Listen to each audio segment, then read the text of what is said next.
Hi, my name is Sue, and I'm going to be speaking about Mr. Nazzal, a 62-year-old patient who has been admitted to the hospital following an exacerbation of COPD. Today, I'll be discussing the ADE assessment approach and how those results relate back to clinical practice and inform decision-making for high-priority interventions to optimize patient outcomes and effective management of COPD by administering prescribed therapies and medications. In Mr. Nazzal's case, the ADE assessment approach is essential to systematically evaluate and manage the COPD exacerbation that has been complicated by a COVID-19 infection. Nurses can make key clinical decisions and determine the appropriate steps with the support of his clinical evaluation and his initial vital signs. Mr. Nazzal's airway is open, but his productive cough and purulent yellow sputum suggests excessive mucus production common in both COPD and infections. Recognizing the potential for airway blockage informs a clinical decision to implement airway clearance. Interventions such as chest physiotherapy or suctioning to maintain an open airway. Ensuring the airway remains painted is crucial in preventing further respiratory distress and blockage. Important signs of respiratory distress include the patient's respiration rate of 30 breaths per minute, tachypnea, which is accompanied by the use of accessory muscles and indicates significant respiratory distress and increased work of breathing. His oxygen saturation SpO2 of 78% on room A is critically low, well below the target range of 88 to 92% for most COPD patients. These signs indicate the severity of dyspnea and hypoxemia, which requires immediate controlled oxygen therapy to increase oxygen levels while avoiding oxygen toxicity. The oscillation findings of wheezing and crackles that Mr. Nazzal is experiencing indicates airway obstruction and fluid buildup. The informed decision-making to help Mr.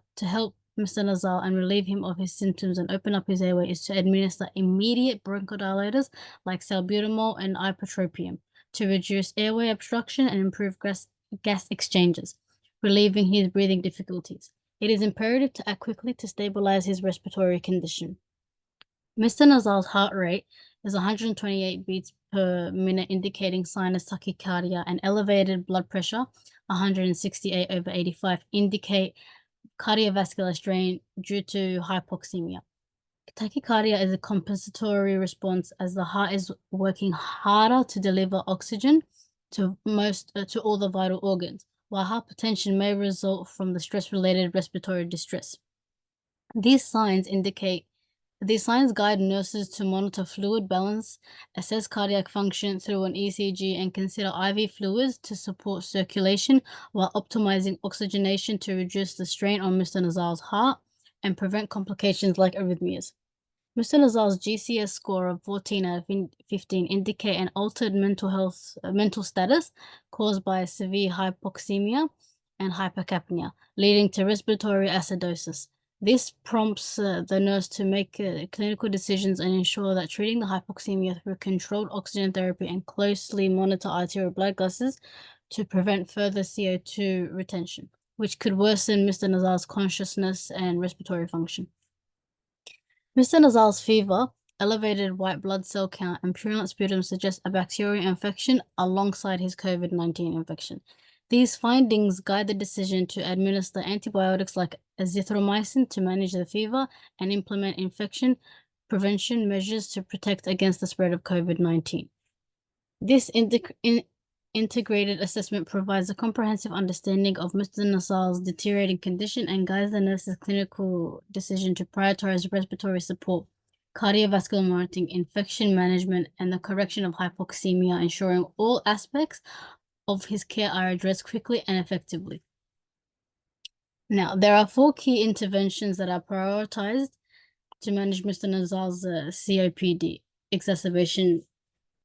To prioritize Mr. Nazzal's COPD exacerbation.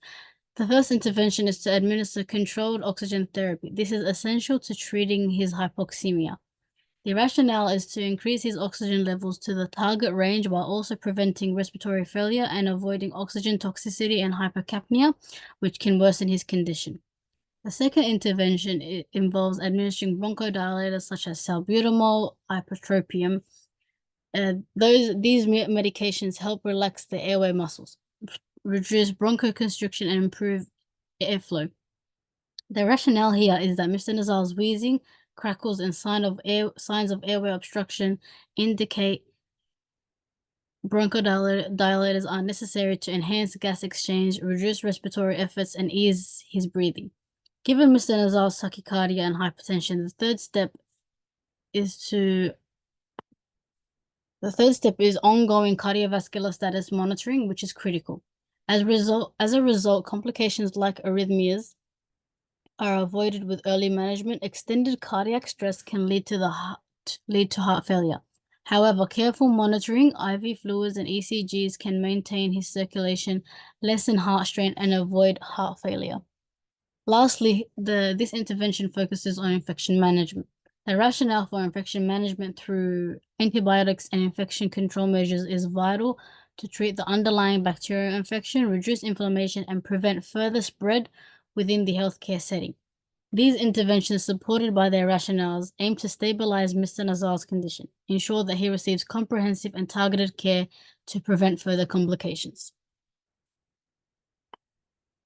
When administering therapies and medication to Mr. Nazzal, it is important to consider the nursing considerations, specifically the assessment, administration, and side effects of each medication. For oxygen therapy, nurses must assess Mr. Nazzal's saturation levels before administering O2 through different methods. O2 is typically administered via nasal prongs or a Venturi mask, adjusting the flow rate as necessary.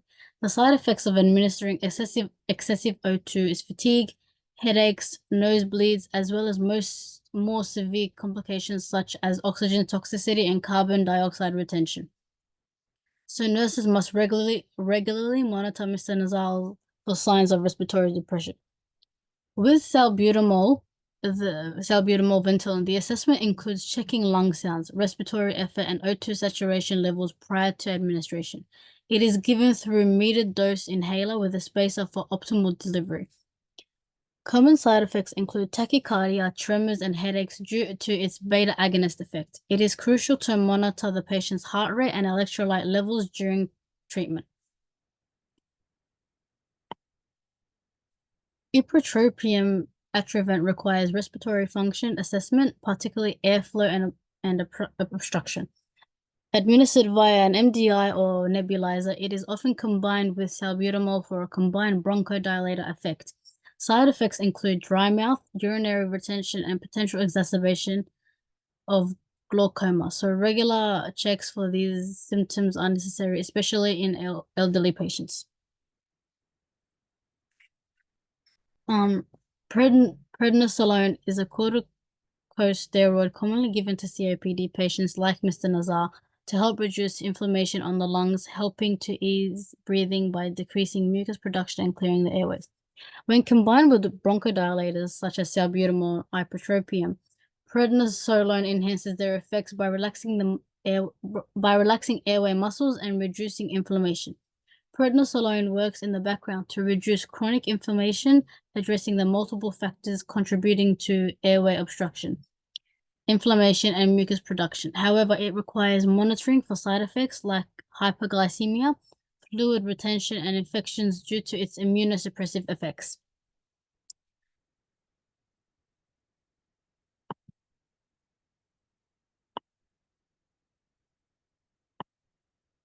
For azithromycin, it is often used in COPD patients to treat bacterial infections that exacerbate the condition.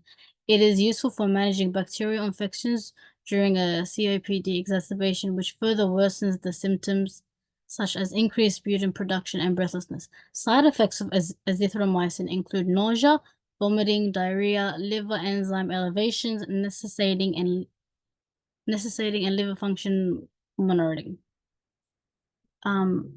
Nirmatrelvir and ritonavir is used for COVID-19 to prevent the worsening of respiratory symptoms like breathlessness and cough. In Mr. Nazzal's case, the COVID-19 infection can lead to severe complications by controlling the viral infection. By controlling the viral infection, this intervention helps prevent complications like pneumonia and respiratory distress syndromes, ARDS, thus aiding and stabilizing the respiratory function. The adverse effects of these medications are nausea, vomiting, and diarrhea, and liver enzyme elevation, leading to liver toxicity. Therefore, careful monitoring is needed, especially in patients who are prescribed many different medications.